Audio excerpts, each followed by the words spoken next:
everybody, it's Corey here with Natural Born Tillers. Thanks for joining us in this most recent installment in our series in exploring sustainable food in Georgia. Today, we're going to get down to the roots of things. We're going to work on irrigation. It is the 3rd of July, it is dry, it is dusty. We've gotten maybe 1/4 of an inch of rain over the past couple weeks. The only way we're going to get something to come up right now is by using irrigation. So today we're going to walk you through the types of irrigation we use, the situations in which we use it, and how to make your garden more productive, but also more enjoyable and easier to manage. So let's get started. Garden irrigation is really simple, but the industry has made it pretty confusing, mostly because everything that's set up for irrigation is mostly focused on lawns or individual plants. We have neither of those in our situation, so we need to use some specialized tools that allow us to irrigate the garden effectively without adding too much complexity. I remember one of the farms I managed east of Atlanta was close to another farm that did a really good job in growing produce year round, and he always grew arugula, which kind of threw me because typically it's really hard to grow salad greens at this time of year. I was able to walk through his farm and see that he was getting his arugula seeds to jump up by using a form of overhead irrigation. So we're going to put a small line of little sprinklers in our beds to saturate the top of the soil and also reduce the temperature so that our seeds can germinate. Okay, so this is what we're going to need for this project. So we have our pressure reducer right here. This is a reducer that'll allow us to go from 3/4 inch through normal hose size to 1/2 inch. This is a 1/2 inch splitter, so it'll allow us to run a couple different lines if we want to. And this is our 1/2 inch irrigation supply hose. And so you can find this pretty easily. We got some scissors to cut it, and then we got a punch to punch holes in it so that we can run this 1/8 inch tubing. Lastly, we've got our bubblers, and so that's what the water's actually going to come out of. We also have a irrigation timer, so we can set it up automatically. And of course, we have our seeds. So this is what we need. Also need these couplings, these 1/8 inch couplings. So that's going to allow us to go from our tube into our smaller 1/8 inch tube, and then we can connect our bubblers. So you need some 1/8 inch couplers. All right, guys, here's a little picture of my home garden. You can see it's not too much to write home about, but we've amended the soil, we've pulled out all the weeds and kind of created a seed bed as best we can. All right, and we've gone over how to seed things before, so I won't spend too much time on it. But the whole idea here is that we are spending extra time preparing our seed bed to get a fine seed bed as possible. And then these seeds are very, very, very small. So we're gonna broadcast them in these bands, but we're gonna make sure we get really good soil to seed contact. And so the way to do that is to put the seeds down, press the seeds down, cover the seeds, and then water the seeds. Okay, now for the interesting part, we're gonna put together the irrigation setup and test it out and make sure that it works. Okay, so we got our hose end here. Here's our irrigation timer, so we're gonna put that on. On top of that, we're gonna put in our pressure regulator.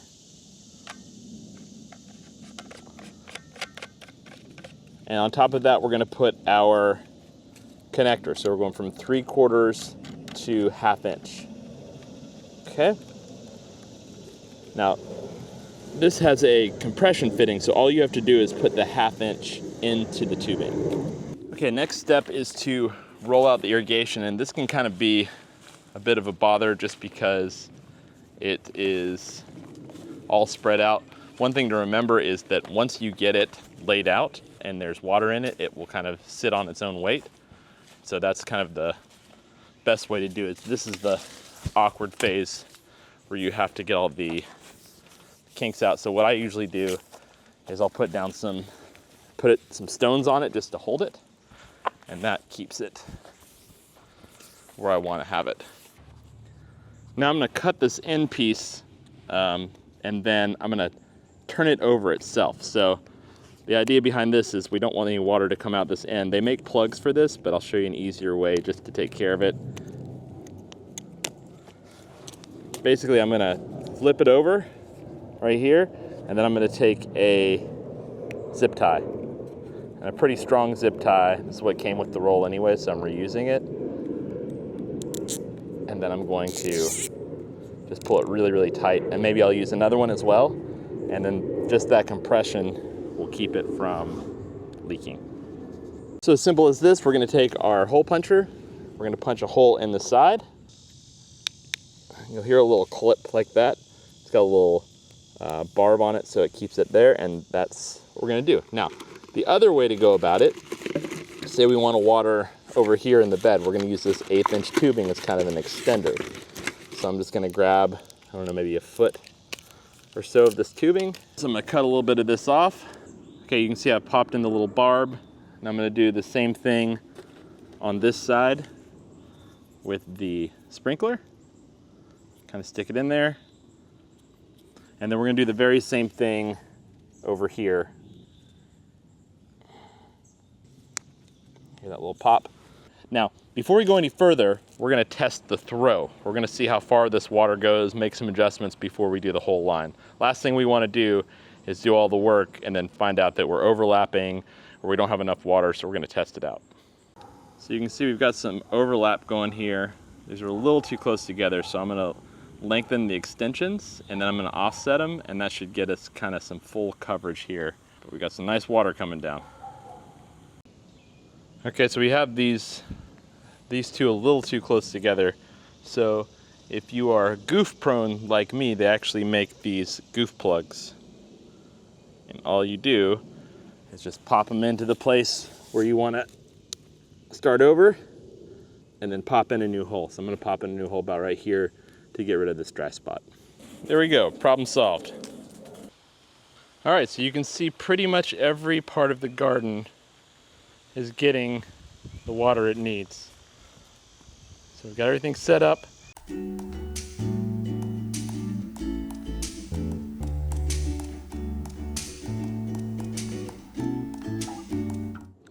All right, so after only about 3 days, we're starting to get some nice germination here for our arugula.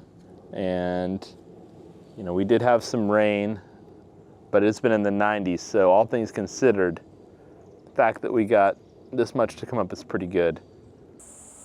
While I was doing the ordering and the research for this episode, I stumbled on these really cool solar-powered irrigation systems, and I'd never seen anything like that before, so I decided to order one. They're actually very inexpensive, and then we decided to try it out at Roybal since we don't have direct irrigation access there, and so this is what we did. The idea behind this is pretty simple. You have a solar-powered generator moving into a battery and controller and pump, and so that pump will push water through these little emitters. We get about 2 liters per minute is what this says. So we're gonna fill up this 50-gallon trash can, and from my estimation, my bad math, we should be able to water this garden using 40 emitters. We should be able to water it about 90 minutes total. So we're gonna give that a shot. As I was setting up this video, I was interrupted by a torrential rainstorm. Dude, it's really raining here. Woo! But you can see the finished product and it looks awesome. It actually does a great job of getting everything watered and putting water directly to the plants. Now, it took me forever to set up. It took me probably 3 hours to get everything set up correctly. So that's what I mean by fussy irrigation systems. But if you don't have access to water or regular water, you don't want to sit there and stand there with a hose for hours on end, this is a great solution for that.